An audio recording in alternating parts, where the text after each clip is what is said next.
Very good evening, friends. Uh, till yesterday, we had covered up to sections 42.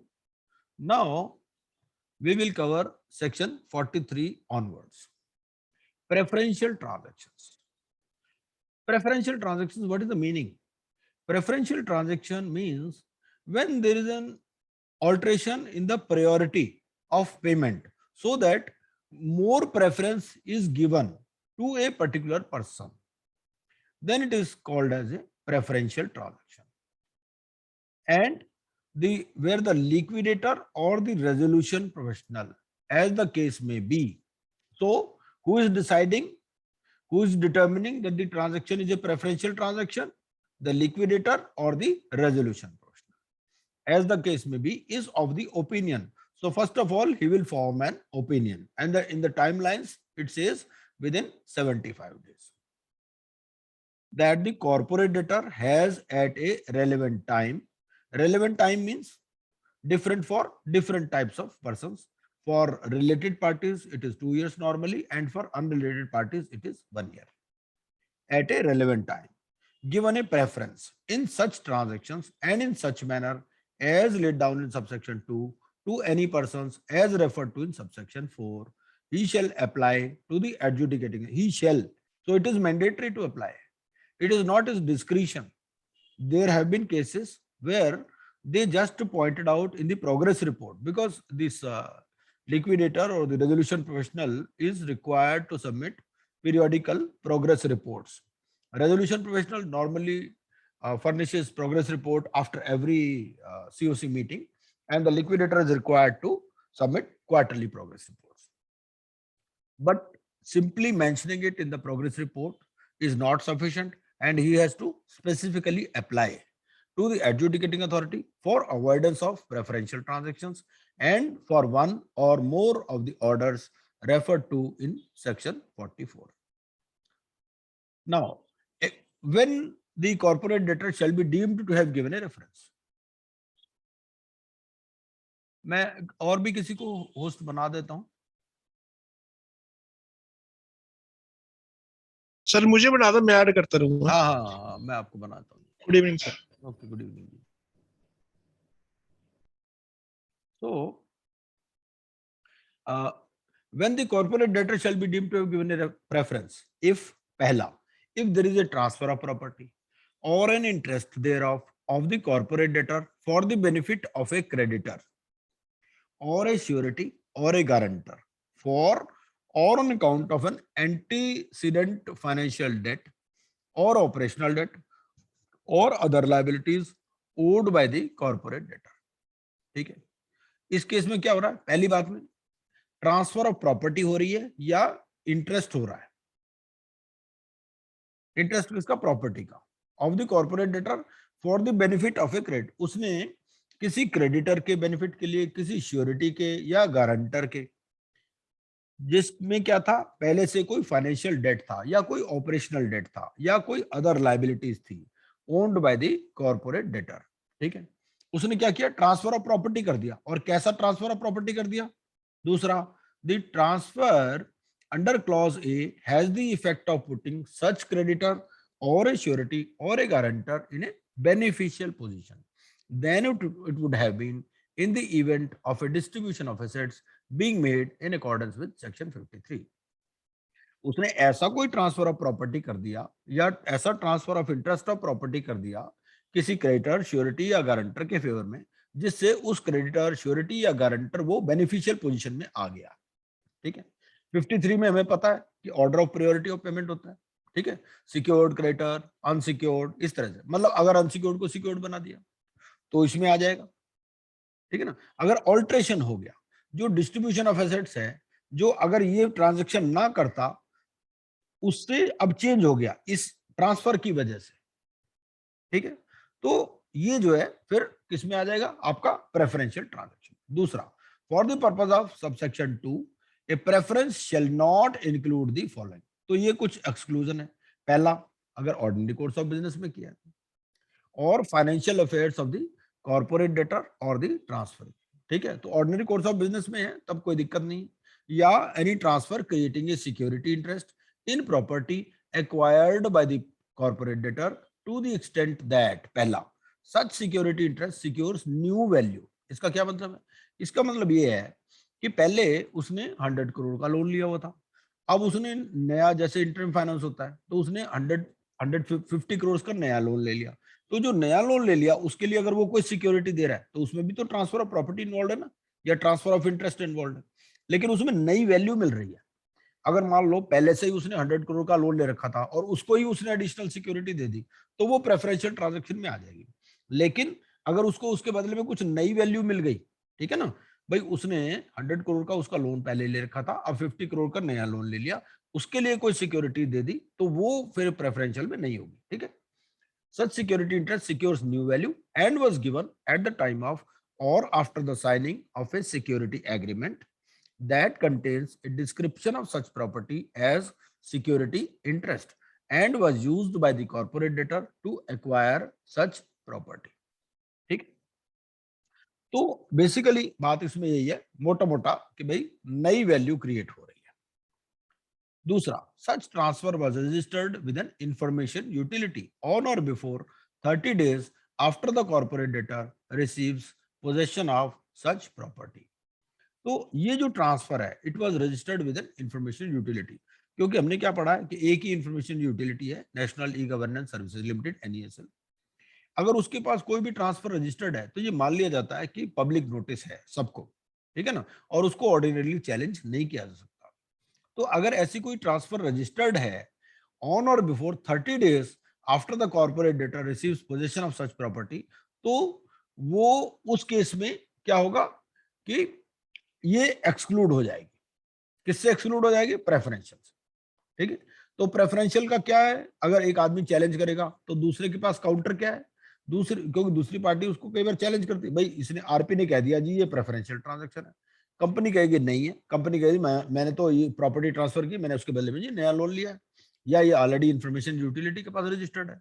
ठीक है ना, तो दूसरी पार्टी के लिए काउंटर है, या फिर ये ऑर्डिनरी कोर्स ऑफ बिजनेस है, मेरा तो काम ही प्रॉपर्टी खरीदना बेचना है जी, मैंने ट्रांसफर कर दी तो क्या हो गया। Provided that any transfer made in pursuance of the order of a court shall not preclude such transfer to be deemed as giving of preference by the corporate debtor। ठीक है, ये तो सोनी जी ने आज सुबह क्लियर करा ही दिया।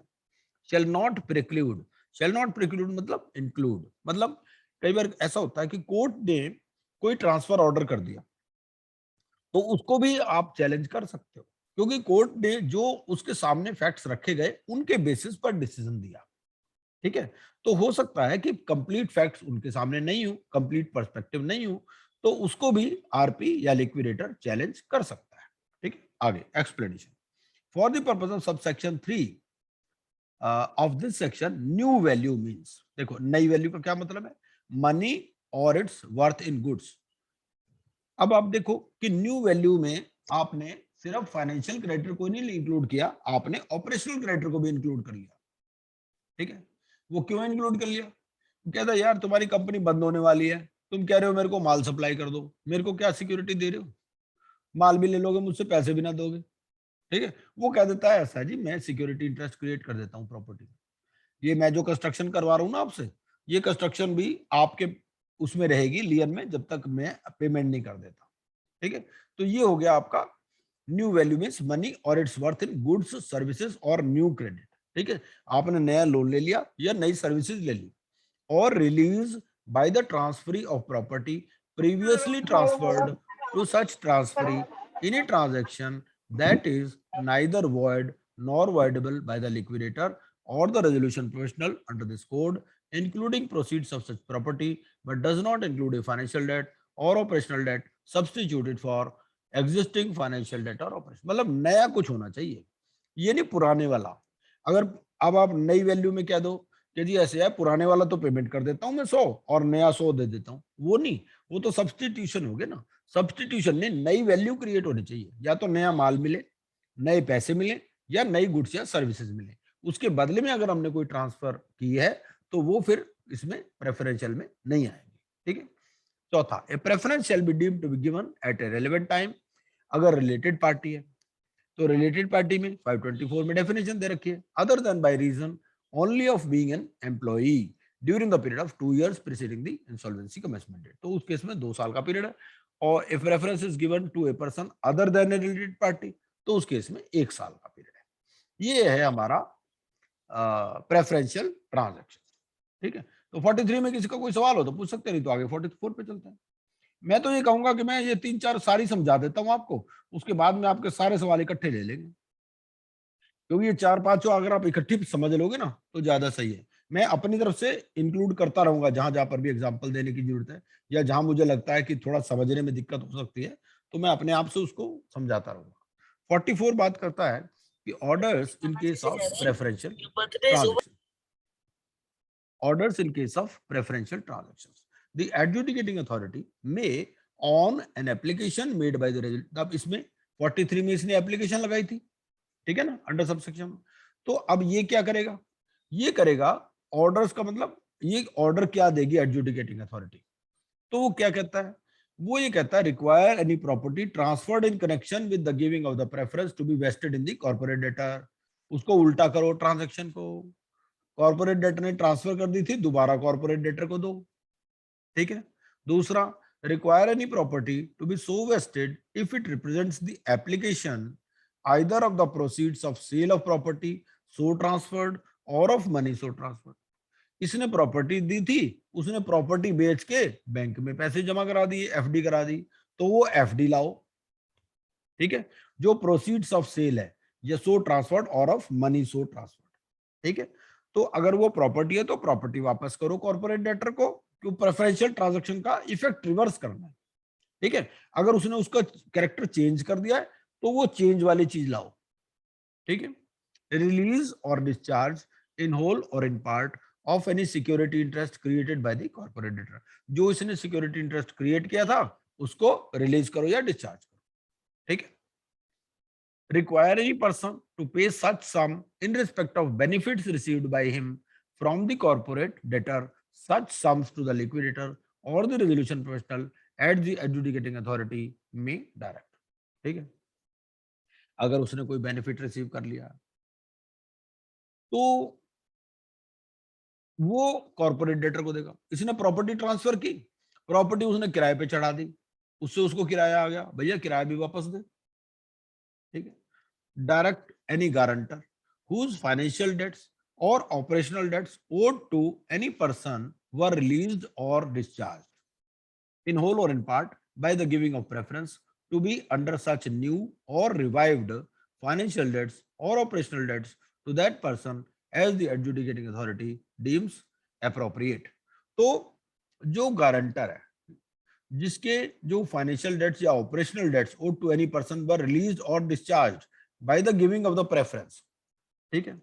तो अगर मान लो ये जो गारंटर है, ठीक है, गारंटर ने अपने कोई डेट्स देने थे, कोई फाइनेंशियल डेट्स या operational debt owed to any person were released or discharged by the giving of the preference, ठीक है, to be under such new or revived financial debts or operational debt to that person as the adjudicating authority deems appropriate। मतलब इसके पास property आ गई, इसके पास property आने से इसने क्या किया कि जो इसके फाइनेंशियल डेट्स थे, ठीक है, वो डिस्चार्ज हो गए या वो रिलीज हो गए, समझ रहे हो। जब दूसरे के पास प्रॉपर्टी, उसको भी effect reverse, basically reversal of effect है। जो भी उस ट्रांजैक्शन, ये प्रेफरेंशियल ट्रांजैक्शन, और प्रेफरेंशियल में क्या आ रहा है, basically creation of security interest या ट्रांसफर ऑफ प्रॉपर्टी, प्रेफरेंशियल। अगला, डायरेक्ट फॉर प्रोवाइडिंग सिक्योरिटी और charge on any property for the discharge of any financial debt or operational debt under the order, and such security or charge to have the same priority as a security or charge released or discharged wholly or in part by the giving of the preference। तो basically जो उसने security provide की थी, जो charge create किया हुआ था, वो सारा उसका reversal. Direct for providing the extent to which any person whose property is so vested in the corporate debtor or on whom the financial debt or operational debts are imposed by the order are to be proved in liquidation or the corporate insolvency resolution process for financial debts or operational debts which arose from or were released or discharged wholly or in part by the giving of the preference। तो basically वही चीज है, reversal का effect है, provided that an order in this section shall not affect any person any interest in any property which was acquired from a person other than the corporate debtor. देखो ये जो transfer eminent होनी चाहिए, इसका जो origin है वो corporate debtor से होना चाहिए, ठीक है। लेकिन अगर कॉर्पोरेट डेटर से नहीं हुआ, कॉर्पोरेट डेटर ने एक आदमी को ट्रांसफर करी, उसने दूसरे को ट्रांसफर कर दी, ठीक है।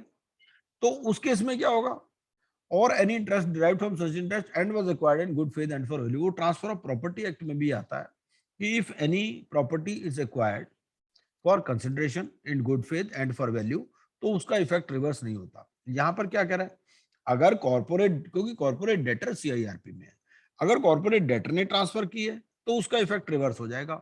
लेकिन अगर कॉर्पोरेट डेटर के अलावा किसी से एक्वायर की है तो उस केस में ये इफेक्ट रिवर्स नहीं होगा, ठीक है। Require a person who received a benefit from the preferential transaction in good faith and for value to pay sum to the liquidator और द रेजोल्यूशन प्रोसेस। तो उस केस में लिक्विडेटर या प्रोफेशनल को उसको कुछ देना नहीं है, अगर उसने गुड फेथ या फॉर वैल्यू उसने कोई बेनिफिट रिसीव किया है तो, ठीक है। Explanation 1, for the purpose of this section it is clarified that where a person who has acquired an interest in property from another person, मतलब बात यह है कि ट्रांसफर हो कहां से रही है, कॉर्पोरेट डेटर से हो रही है या किसी दूसरे आदमी से हो रही है, और who has received a benefit from the preference or such other person to whom the corporate debtor gave the preference had sufficient information of the initiation or commencement of insolvency resolution process of the corporate debtor।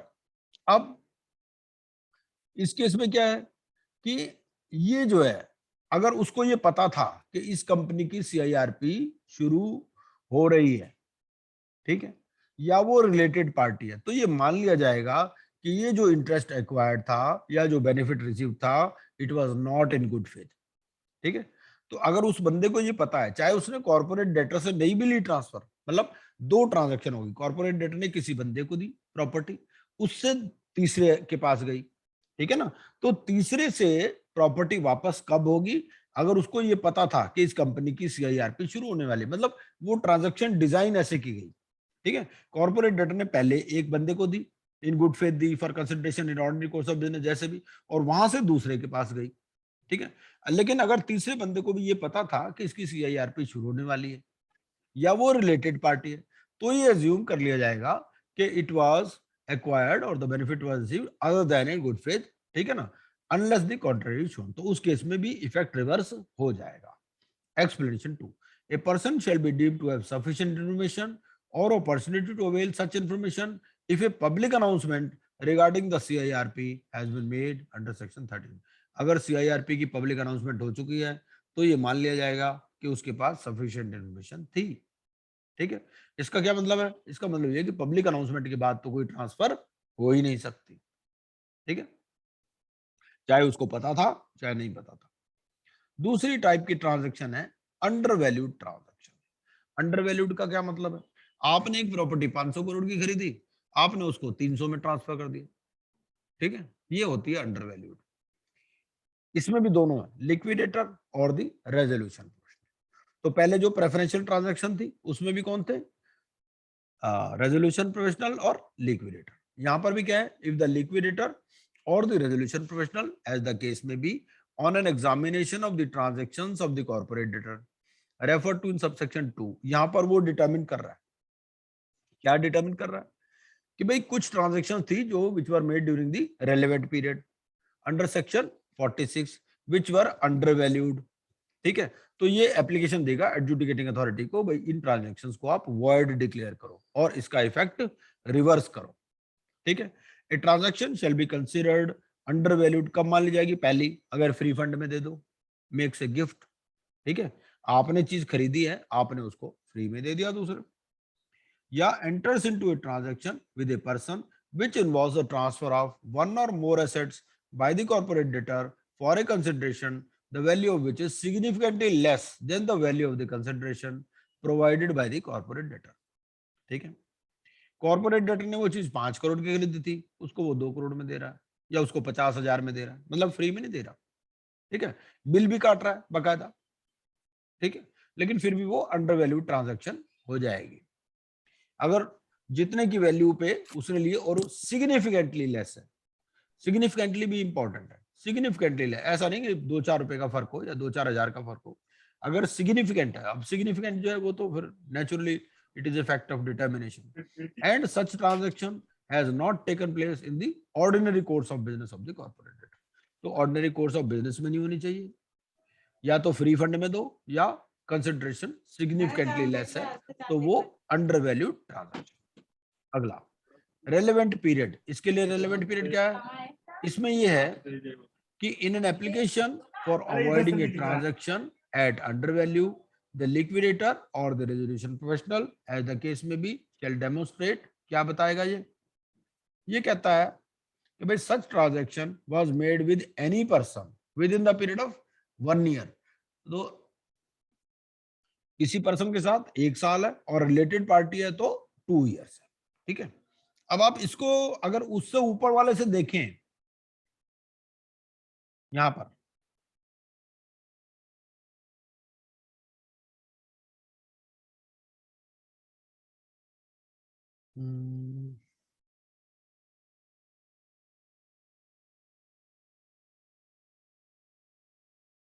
चलिए बाद में देखते हैं उसको, वो जो ऊपर वाला था उसमें उल्टा लिखा हुआ था मेरे हिसाब से, है ना, वो 1 साल और सेम है 2 मेरे साल। ख्याल, हाँ? नहीं सर सेम है, रिलेटेड पार्टी 2 इयर्स सेम है वो। करेक्ट। नहीं नहीं नहीं, बात वो नहीं है, मैं कह रहा हूँ रिलेटेड पार्टी ऊपर लिख दिया, अदर पर्सन नीचे लिख हाँ, दिया। हाँ। तेरा हाँ। ऊपर नीचे कर दिया है, हाँ। तेरा ऊपर नीचे हो गया। तो सोनी जी बताओ ऊपर नीचे क्यों करा, वो तो पता है मेरे को भी हो गया। ऑप्शन दोगे तो बता दूंगा। ठीक है जी, तो ये जो रेलेवेंट पीरियड है फॉर अवॉइडेबल ट्रांजैक्शन, तो वो कहता है कि भाई with any person within the period of 1 year और सच ट्रांजैक्शन, इसको ग्रुप में लिखना आप क्यों ऐसा हुआ है, such transaction was made with a related party within the period of 2 years preceding the insolvency commencement, और adjudicating authority may require an independent expert to assess evidence relating to the value of transactions mentioned in this section. अब देखो यहाँ पर value की बात है, ठीक है ना, तो नेचुरली अब वैल्यू कैसे असेस करेंगे, अब हो सकता है वो कहते जी मेरा माल खराब हो गया तो मैंने इसको सस्ते में बेच दिया, ठीक है ना, तो अब बात ये है कि वैल्यू कैसे डिटरमिन होगी, वो कहता है कि जी इसके लिए आप एक इंडिपेंडेंट एक्सपर्ट को बुला लेगा, एडजुडिकेटिंग अथॉरिटी उससे असेस करवा लेगा, ये चीज। 47 कहता है application by creditor in case of under value transaction.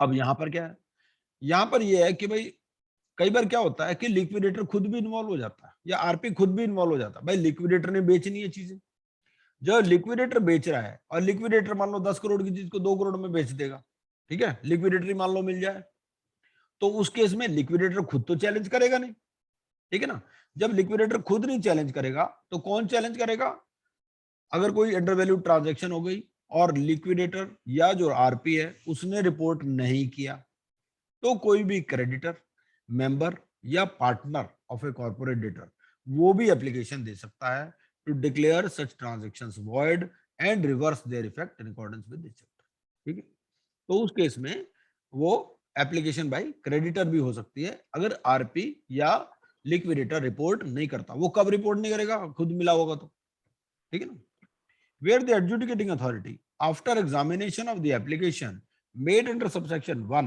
is satisfied that undervalued transaction had occurred and the liquidator or RP after having sufficient information or opportunity to avail information of such transactions did not report, ठीक है, भाई उसको पता था, उसको opportunity भी थी लेकिन उसने रिपोर्ट नहीं किया, क्रेडिटर ने बताया, तो वो एडजुडिकेटिंग अथॉरिटी क्या पास करेगा, पहला एक तो भैया जो ट्रांजैक्शन थी उसको उल्टा करो, restoring the position as existed before such transaction, उसका इफेक्ट को रिवर्स करो जैसा पहले हमने 45 में या 48 में बताया।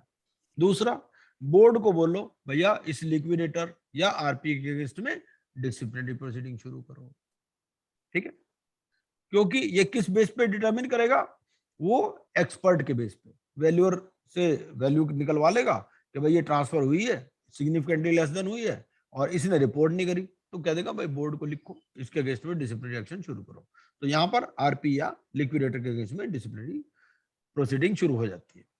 48 क्या कहता है, order in case of under value transaction, the order of the adjudicating authority under subsection 1 of section 45 may provide for the following. पहला, require any property transferred as part of the transaction to be vested in the corporate debtor.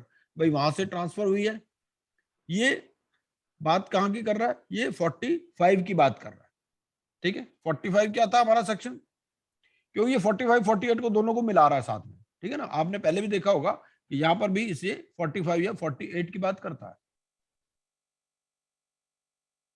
ये ना यहाँ, under what transaction, हाँ, है ना। तो अब इसीलिए इसने दोनों को कंबाइन कर दिया। वही कहता है कि the order of the adjudicating authority under subsection 1 of section 45 में प्रोवाइड टू प्रॉपर्टी आप ट्रांसफर करो, दोबारा कॉर्पोरेट डेटर को दो। अगर कोई सिक्योरिटी क्रिएट हो गई है तो उसको रिलीज करो या डिस्चार्ज करो, और अगर कोई पर्सन ने कोई बेनिफिट ले लिया है तो बेनिफिट भी वापस करो। Require the payment of such consideration for the transaction as may be determined by an independent expert, ठीक है। ये ट्रांजैक्शंस डिफ्रॉडिंग क्रेडिटर्स, ये एक अलग टाइप की। हमने कौन कौन सी ट्रांजैक्शन पढ़ ली, हमने पढ़ ली प्रेफरेंशियल और अंडरवैल्यूड। अब ये तीसरी आ गई, transactions defrauding creditors, where the corporate debtor has entered into an undervalued transaction as referred to in subsection 2 of section 45 and the adjudicating authority is satisfied that such transaction was deliberately entered into by such corporate debtor। यहाँ पर fraud का angle भी involve है, ठीक है। तो fraud के लिए फिर अलग से सेक्शन बना दिया उन्होंने, सेक्शन 49। वो क्या कहता है, for keeping assets of the corporate debtor beyond the reach of any person who is entitled to make a claim against the corporate। भाई इसको पता था मेरी CIRP शुरू होने वाली है, तो CIRP शुरू होने से पहले ही ट्रांसफर कर दो, ठीक है। in order to adversely affect the interest of such a person in relation to the claim, तो एडजुडिकेटिंग अथॉरिटी क्या ऑर्डर देगी कि भाई वो ट्रांजैक्शन जो पहले था वही रिस्टोर करो, पोजीशन जो इस ट्रांजैक्शन से पहले थी, जैसे कि ये ट्रांजैक्शन हुई ही नहीं, और protecting the interest of persons who are victims of such transaction, provided, पहला ये कब नहीं होगा, that an order under this section shall not affect any interest in property which was acquired from a person other than the corporate debtor. अगर corporate debtor ने नहीं की, corporate debtor के अलावा कहीं से ट्रांसफर आई है उस बंदे के पास और गुड फेथ में आई है, फॉर वैल्यू आई है, और उसको इस बात का पता नहीं था, ठीक है ना, तो उस केस में उसके इस ट्रांसफर पर कोई इफेक्ट नहीं होगा। Shall not require a person who received a benefit, ठीक है ना, जो गुड फेथ में है, अगर गुड फेथ में है, फॉर वैल्यू है, फॉर कंसिडरेशन है, और उसको इन सर्कमस्टांसेस का पता नहीं था, ठीक है ना, तो ये प्रूव करना पड़ेगा, तो उस केस में कोई इफेक्ट नहीं होगा, अदरवाइज इफेक्ट जो है रिवर्स हो जाएगा, इतनी सी बात है। उसके बाद आती है सेक्शन 50 में आती है एक्सटॉर्शनेट। एक्सटॉर्शनेट का मतलब क्या होता है, एक्सटॉर्शन से बना कि भाई आप जबरदस्ती 45% इंटरेस्ट, कई कहते हैं ना 5% इंटरेस्ट पर मंथ, है ना, बहुत सारे लोग इस तरह से लेते हैं। या फिर कई बार क्या होता है कि एक पार्टी ऐसी पोजीशन में होती है कि वो किसी भी टर्म्स के लिए एग्री कर जाती है, यार मुझे पैसे चाहिए, वो कहता है मैं जी 36% लूंगा, ठीक है 36 ठीक है, एग्रीमेंट भी है, तब भी where the corporate debtor has been a party to an extortionate credit transaction involving the receipt of financial or operational debt, तो उसको क्या हुआ, फाइनेंशियल या ऑपरेशनल डेट मिला during the period within 2 years preceding the insolvency commencement date, तो इसमें भी 2 साल पीछे तक जाना है, ठीक है। द लिक्विडेटर और the resolution professional as the case में be may make an application for avoidance of transaction to the adjudicating authority if the terms of such transaction required exorbitant payments to be made by the corporate debtor। अगर कोई exorbitant payments हैं, उसको कोई financial या operational debt मिला है corporate debtor को 2 साल में, ठीक है, तो उस केस में भी अब यहाँ पर रिलेटेड और अनरिलेटेड की बात भी खत्म हो गई। देखो यहाँ पर कहा, यहाँ रिलेटेड अनरिलेटेड की बात ही नहीं कर रहा वो, ये 1450 में वो सीधा 2 साल की बात कर रहा है, ठीक है ना। The board may specify the circumstances in which a transaction which shall be covered under subsection 1। Explanation क्या है, for the purpose of this section it is clarified that any debt extended by any person providing financial services which is in compliance with any law for the timing in force in relation to such debt shall in no event be considered as an extortionate credit transaction। जैसे हमारे पास credit card की transaction होती है, तो credit card की transaction पर हमें पता है कि 36% रेट ऑफ इंटरेस्ट लगता है, तो उसको आप एग्जॉर्बिटेड नहीं मानोगे, ठीक है। क्योंकि वो क्या है, it is in compliance with any law, ठीक है। वो एनबीएफसी के अपने नॉर्म्स हैं, उसके हिसाब से वो इंटरेस्ट चार्ज करते हैं। तो अगर ऐसा कोई जो अगर फाइनेंशियल सर्विसेज है, तो फाइनेंशियल सर्विसेज में उसको ये देखना है कि अगर if it is in compliance with any law then it's okay, फिर उसको आप एक्सटॉर्शनेट नहीं कह सकते। और एक्सटॉर्शनेट दोनों चीज में हो सकता है, फाइनेंशियल डेट में भी और ऑपरेशनल डेट में भी। और पीरियड कितना है, 2 साल का पीरियड है। सेक्शन 51 क्या कहता है, orders of adjudicating authority in respect of extortionate credit transaction. क्या करना है, अब इनको ये पता चल गया कि जो टर्म्स हैं वो they required exorbitant payments to be made by the corporate debtor.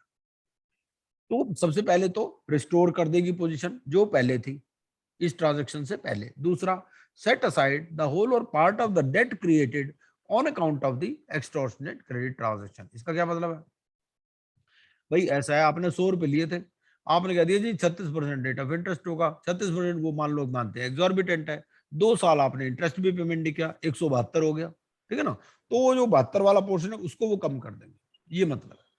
Whole or part of the debt created, जो उस वजह से क्रिएट हो गया on account of the extortionate credit transaction. Modify the terms of the transaction, require any person who is or was a party to the transaction to repay any amount received by such person. तो उसने ले लिया है पैसे तो वापस करवाएंगे।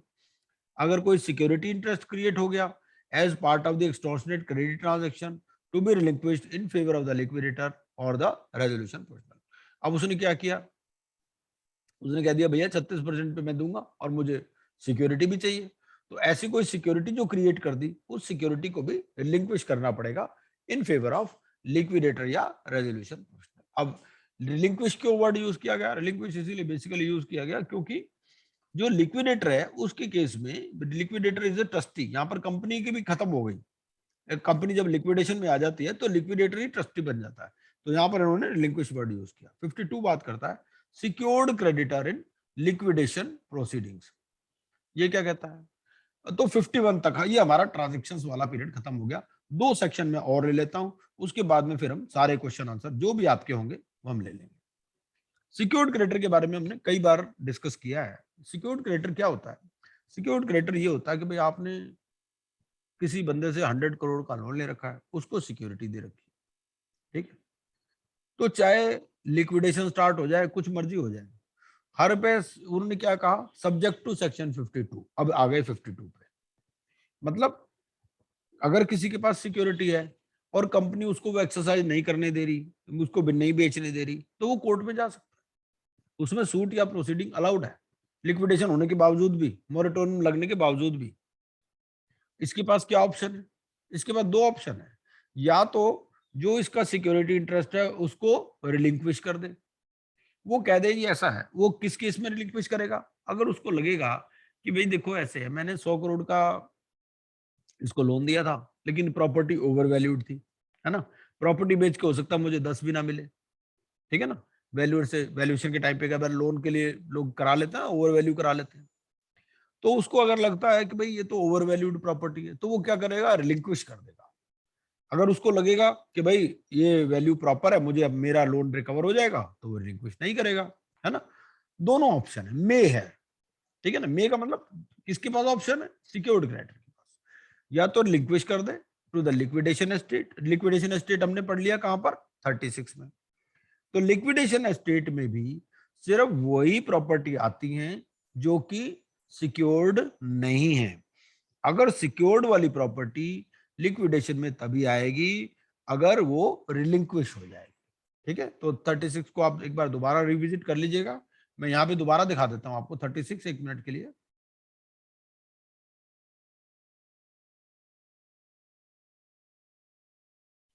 ये कहता है 36 में क्या कहता है, 36 में ये कहता है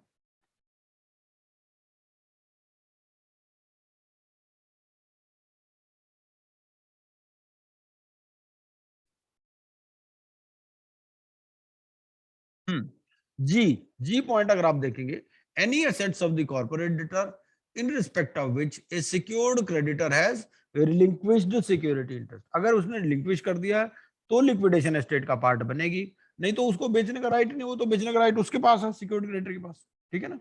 तो दोबारा चलते हैं 52।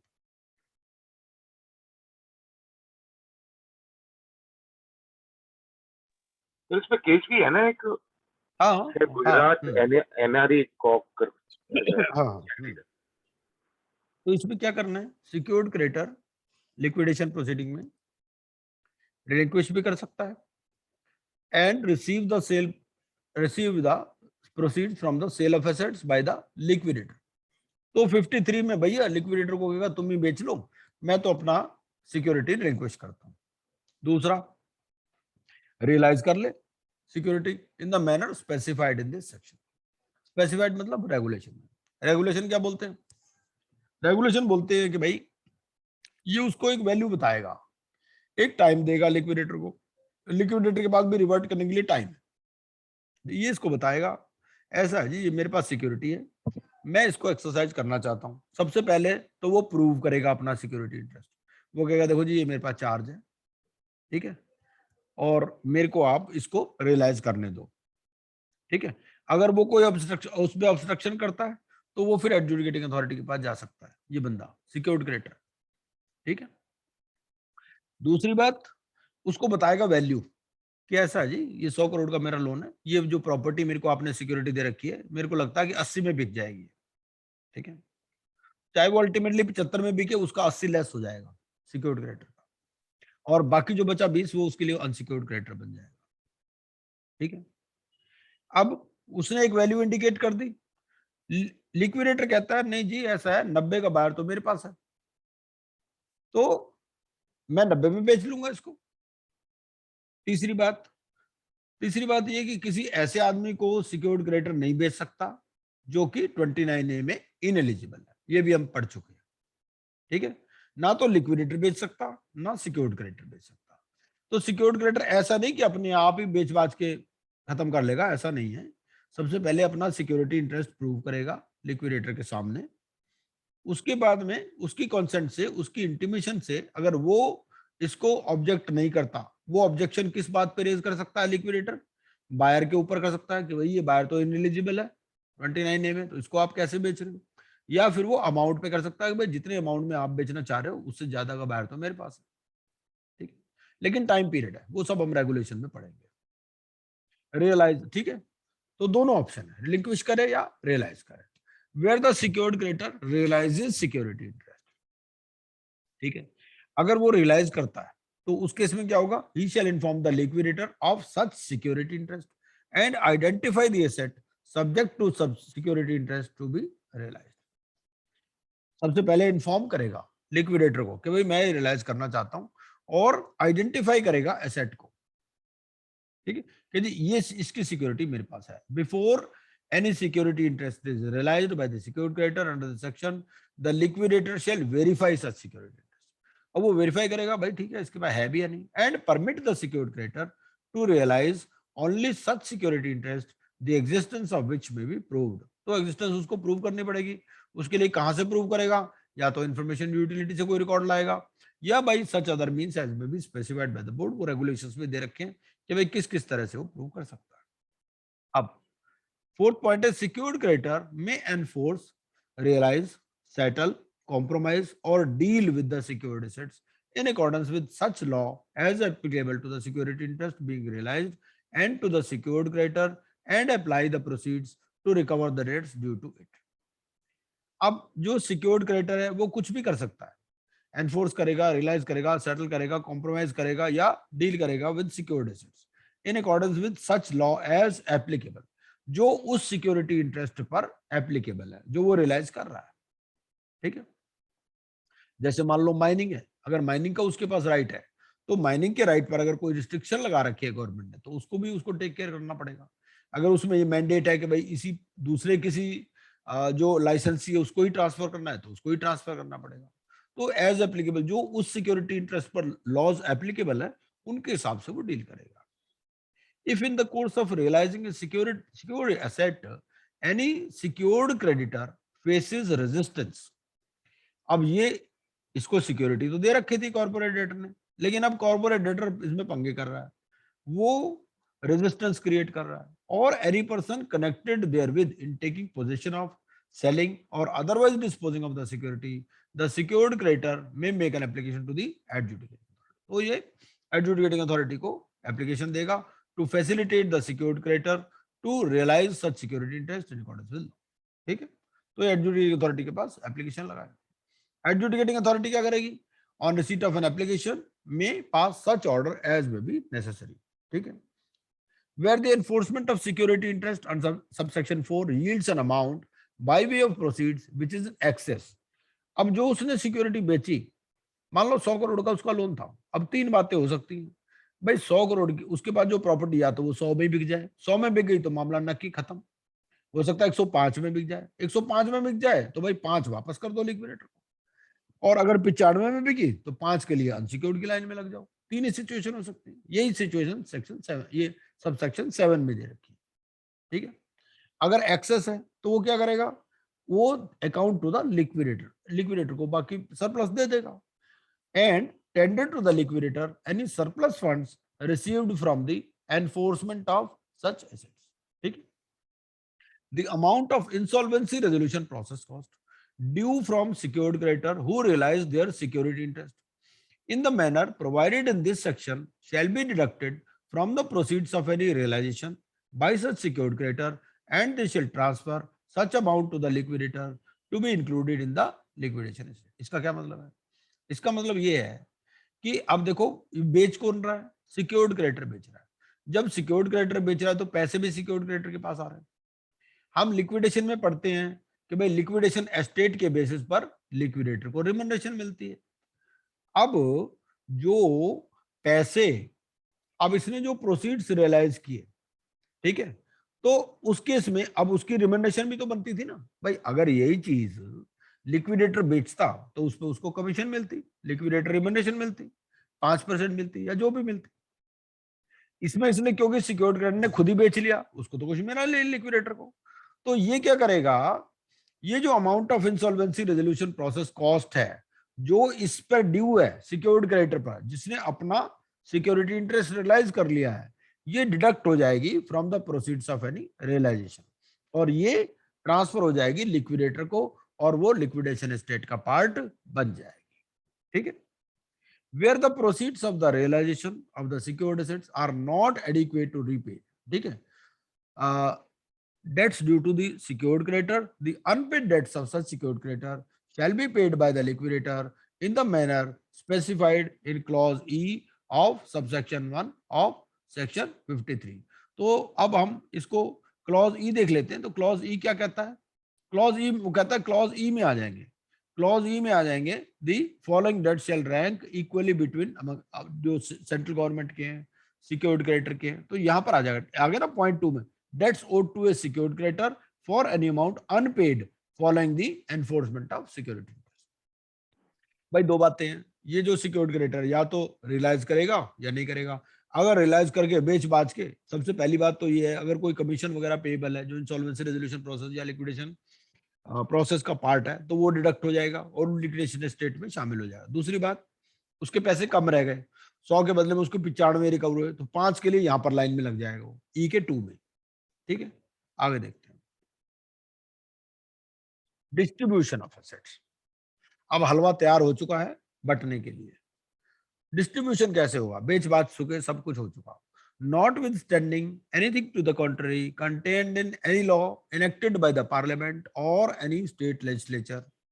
मतलब होता क्या है, जैसे इनकम टैक्स एक्ट है, इनकम टैक्स एक्ट में लिखा भाई इनकम टैक्स वालों ने लेने हैं तो ऐसे रिकवर करेंगे। ठीक है, जीएसटी में कुछ और लिखा है, यहां पर वो कहता है किसी भी लॉ में कुछ भी मर्जी लिखा हो, ठीक है, चाहे वो पार्लियामेंट ने बनाया हो, चाहे वो स्टेट लेजिस्लेचर ने बनाया हो, जो प्रोसीड्स है from the sale of the liquidation assets shall be distributed in the following order of priority. अगर हम कंपनीज एक्ट देखें तो कंपनीज एक्ट में भी एक प्रायोरिटी ऑफ पेमेंट है, वो डिफरेंट है, वहां पर भी लिक्विडेशन होती है। ठीक है ना, तो वहां पर जो लिक्विडेशन है और वहां पर जो एसेट्स का डिस्ट्रीब्यूशन है, वो अगर आप प्रायोरिटी देखें तो वहां पर अलग है। यहाँ पर आप अपने इंटरेस्ट के लिए देख सकते हैं और वो आपके सिलेबस में भी है। लेकिन अभी हम यहाँ पर पढ़ रहे हैं कि यहाँ पर क्या ऑर्डर ऑफ प्रायोरिटी है। सबसे पहले जो इंसॉल्वेंसी रेजोल्यूशन प्रोसेस कॉस्ट है और जो लिक्विडेशन कॉस्ट है, ये पहले दी जाएगी। हमने इसमें ये भी पढ़ा था, अगर लिक्विडेशन जो कॉस्ट है अगर वो लिक्विड एसेट्स से ज्यादा है, ठीक है भाई, लिक्विडेशन कॉस्ट है ज्यादा लिक्विड एसेट से कम, तो कंट्रीब्यूटर्स को कहते हैं भाई तुम पैसे मिलाओ, ठीक है, तुम पैसे मिलाओ ताकि लिक्विडेशन कॉस्ट हो और बाद में फिर इनको दे दिया जाता है, फिर वो इसका पार्ट बन जाता है, ठीक है, ये हमने कल पढ़ा था। उसके बाद सबसे पहले तो इंसॉल्वेंसी रेजोल्यूशन प्रोसेस कॉस्ट और लिक्विडेशन कॉस्ट, उसके बाद में the following debts which shall rank equally between and among the following. सबसे पहले जो वर्कमैन के ड्यूज हैं 24 महीने के preceding the liquidation commencement date, ठीक है। अब यहाँ पर लिक्विडेशन कमेंसमेंट डेट आ गई, इंसॉल्वेंसी कमेंसमेंट डेट नहीं है, ठीक है, ये ध्यान रखना आपको, preceding the liquidation commencement date. or debts owed to a secured creditor in the event such secured creditor has relinquished security interest। अब 52 में हमने पढ़ा था दो ऑप्शन है, रिलिंक्विश कर सकता है या रिलाइज कर सकता है। अगर रिलिंक्विश कर लेगा तो यहां पर हो जाएगा, ये दोनों पेरी पैसो दोनों, ठीक है। 24 महीने के वर्कमैन ड्यूज को एक तरफ रख देंगे, जो debt owed to secured creditor है अगर उसने रिलिंक्विश किया उसको एक तरफ रख देंगे। मान लो 1 लाख रुपए के तो वर्कमैन ड्यूज है, 1 करोड़ रुपए के, मान लो 1 करोड़ रुपए के तो वर्कमैन ड्यूज है और 3 करोड़ रुपए के ये सिक्योर्ड क्रेडिटर वाले ड्यूज हैं जिसने अपना इंटरेस्ट रिलिंक्विश कर दिया। 4 करोड़ हो गए, 4 करोड़ देने हैं मान लो, और है टोटल 2 करोड़ रुपए देने के लिए, तो क्या करेंगे 1 करोड़ वाले को 50 लाख दे देंगे और 3 वाले को 1.5 दे देंगे, इस तरह से पेमेंट पेरी पैसो दोनों को बराबर, ठीक है।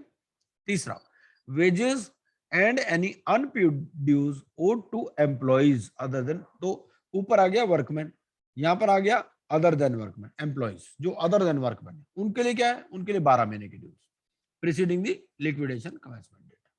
उसके बाद में फिर आते हैं financial debts owed to unsecured creditors, जो अनसिक्योर्ड क्रेडिटर है उनके जो फाइनेंशियल डेट्स। उसके बाद में ये 5वें नंबर पे आते हैं गवर्नमेंट ड्यूज, सेंट्रल गवर्नमेंट के हैं, स्टेट गवर्नमेंट के हैं, चाहे जीएसटी डिपार्टमेंट हो, इनकम टैक्स के ड्यूज हैं, ये सारे आ जाते हैं, including the amount to be received on account of the Consolidated Fund of India and the Consolidated Fund of a state, if any, in respect of the whole or any part of the period of 2 years preceding the liquidation commencement। इसमें भी ऐसा हो सकता है कि income tax के dues आपके 10 साल के हो, अगर 10 साल के तो 2 साल के अलग करेंगे, बाकी अलग करेंगे। ये पहले यहाँ पर 24 महीने के मिलेंगे, ठीक है, 2 इयर्स के, तो 2 इयर्स के यहाँ पर होंगे और बाकी फिर और नीचे चले जाएंगे, ठीक है। अगला है debts owed to a secured creditor for any amount unpaid following the enforcement of security, जैसे मैंने बता दिया 52 में अभी पढ़ लिया था हमने, इसका ई का 2, तो ई का 2 में ये है कि 100 करोड़ का उसके पास डेट था, 95 करोड़ रुपए की उसने सिक्योरिटी रिलाइज कर ली, बाकी जो 5 बचे वो यहाँ पर, ठीक है। अब जो any remaining debts and dues, any remaining debts and dues में क्या आ रहा है, जितने भी बाकी ड्यूज हैं, बाकी ड्यूज कैसे भाई, वर्कमैन को आपने 24 महीने के दिए और बाकी भी हो सकते हैं, आपने एम्प्लॉयज को दिए 12 महीने के, बाकी वाले गवर्नमेंट के 2 साल के दिए, वो 2 साल से ऊपर जो बाकी, वो सारे, वो जितने भी रिमेनिंग, वो बाकी बचा खुचा सारा सामान यहाँ, हालांकि यहाँ तक पहुंचता ही नहीं है ना, ये बहुत पीछे लगे होते हैं लाइन में। उसके बाद में प्रेफरेंस शेयर होल्डर अगर कोई है, और फिर इक्विटी शेयर होल्डर या पार्टनर, ठीक। Any contractual arrangements between recipients under subsection 1 with equal ranking if disrupting the order of priority under that subsection shall be disregarded by the liquidator। अगर इन्होंने आपस में कोई कॉन्ट्रेक्चुअल अरेंजमेंट कर रखा है जिनकी इक्वल रैंकिंग है, अगर वो उससे ये प्रायोरिटी डिस्टर्ब होती है तो दे शैल बी डिसरिगार्डेड, मतलब यहां पर जो लिखा है उसके हिसाब से होगा, अगर उन्होंने आपस में कोई कॉन्ट्रेक्चुअल अरेंजमेंट किया हुआ है तो दैट विल बी डिसरिगार्डेड। उसके बाद द फीस पेएबल, सर एक क्वेश्चन, हाँ पूछिए पूछिए सर अब एक में 2 मिनट रुक जाओ बस, 53 में 2-4 लाइनें और रह गई, फिर जो मर्जी क्वेश्चन पूछो। ओके ओके एनी कॉन्ट्रेक्चुअल ये हो गया। उसके बाद the fees payable to the liquidator shall be deducted proportionately, क्योंकि क्या होता है देखो, एक बार में तो चीज बिकेगी नहीं, वो धीरे धीरे करके बिकती है, अगर धीरे धीरे करके बिकेगी तो प्रोपोर्शनेटली हो जाता है, भाई उसने सारा हिसाब किताब लगा लिया, ठीक है, ये 53 में कैसे पेमेंट होनी है सारा हिसाब किताब लगा लिया। हमने ये भी देखा था कि वो जो सेक्शन 30 में भी बात कर रहा था कि भाई जो रेजोल्यूशन प्लान है उसमें भी होना चाहिए कि ऑपरेशनल क्रेडिटर्स को क्या मिलेगा, ठीक है, तो ऐसा लगता था कि उनको पहले मिल जाएगा, ये पूरा हिसाब किताब वो बना लेगा। हिसाब किताब बनाने के बाद में क्योंकि सारे पैसे इकट्ठे तो आएंगे नहीं, जैसे जैसे आते रहेंगे सबसे पहले अपना लिक्विडेटर अपनी फीस रिकवर करेगा और उसके बाद में जैसे जैसे प्रायोरिटी ऑफ पेमेंट है उसके हिसाब से उनको देता रहेगा। ठीक है, the fees payable to the liquidator shall be deducted proportionately, Neelam पानी दे देना जरा, from the proceeds payable to each class of recipients under subsection 1 and the proceeds to the relevant recipient shall be distributed after such deduction। तो सबसे पहले जो है liquidator की फीस इसमें से डिडक्ट हो जाएगी प्रोपोर्शनल। एक्सप्लेनेशन क्या है? It is hereby clarified that at each stage of the distribution of proceeds in respect of a class of recipients that rank equally, each of the debts will either be paid in full or will be paid in equal proportion within the same class of recipients if the proceeds are insufficient to meet the debts in full। जैसे मैंने आपको example दिया था, example में क्या था, workman dues आपके 1 करोड़ के हैं, ठीक है, सिक्योर्ड क्रेडिटर जिन्होंने रिक्वेस्ट कर दिया वो 3 करोड़ के हैं, 4 करोड़, पैसे देने के लिए 2 करोड़ है, तो दोनों को आधा आधा दे देंगे, 2/4 का रेशो बना के, यही बात करता है। ठीक है, तो सेम क्लास में अगर पूरे नहीं हो सकते, इफ दे आर, अगर पूरे हो सकते तो पूरे ही दे देंगे, अगर पूरे नहीं हो सकते तो इक्वल प्रोपोर्शन, मतलब प्रोपोर्शन सेम रखेंगे। और फिर वर्कमैन ड्यूज का क्या मतलब है? Workmen dues shall have the same meaning as assigned to it in section 326 of the company act. तो कहता है वर्कमैन ड्यूज को आप वहां से देख लो, section 326 of the company act. ठीक है जी, तो आज की कथा यही समाप्त होती है।